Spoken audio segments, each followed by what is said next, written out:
This is problem number 14 in Giancoli chapter 18. The problem reads, calculate the ratio of the resistance of 10 meters of aluminum wire, which has a 2 millimeter diameter, to 20 meters of copper wire that has a 2.5 millimeter diameter. First thing I'm going to do is write up our standard equation for resistance based on the resistivity of the wire.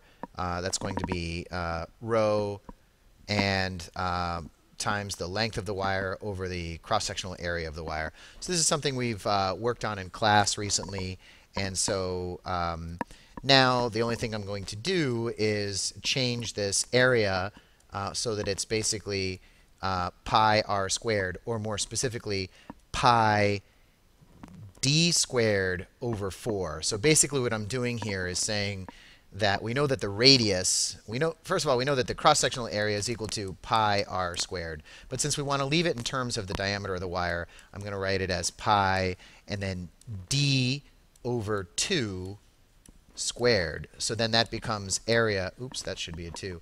Area is equal to pi times d squared over 4. That's where this comes from, d squared over 4 times length. And so now I'm just going to bring that 4 up into the numerator, and I'm going to get rho is equal to 4L over pi d squared.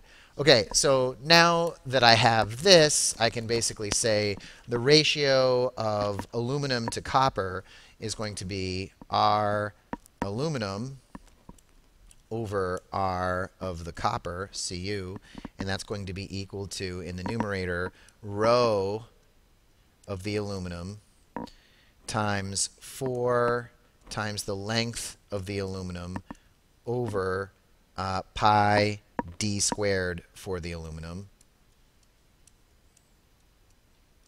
Of course, that comes from this right here. I'm going to do the same thing in the denominator except for the copper.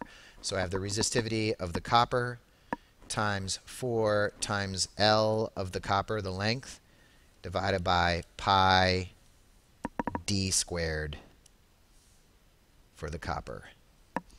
All right, so let's see what goes away here. The 4s go away, the pi goes away, and I'm left now with rho of the aluminum times the length of the aluminum.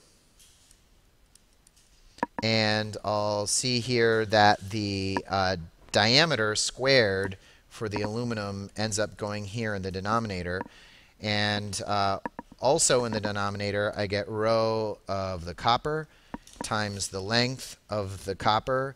And this term here, which is in the denominator of the complex fraction, will end up here in the numerator. This is d squared, the diameter squared, for the copper. It's important to keep all of those things straight.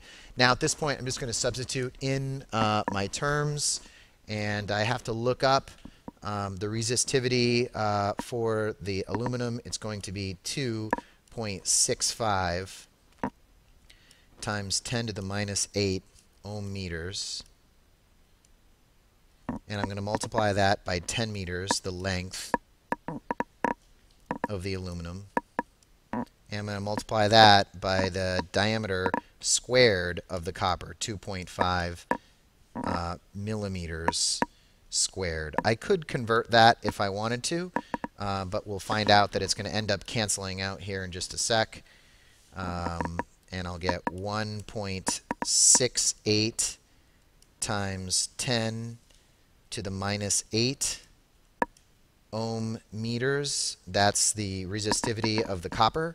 I'm going to multiply that by 20 meters.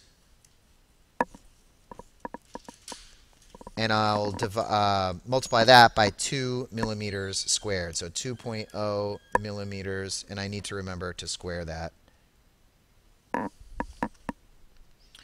When I run that through, well, from a unit perspective, we'll see that these millimeters cancel out. So will the meters. So will the ohms in the meters. So whether I had converted millimeters over here to meters and in both the numerator and the denominator wouldn't have affected my results. It would change by that same ratio. And we'll find out then that that ratio ends up being 1.2.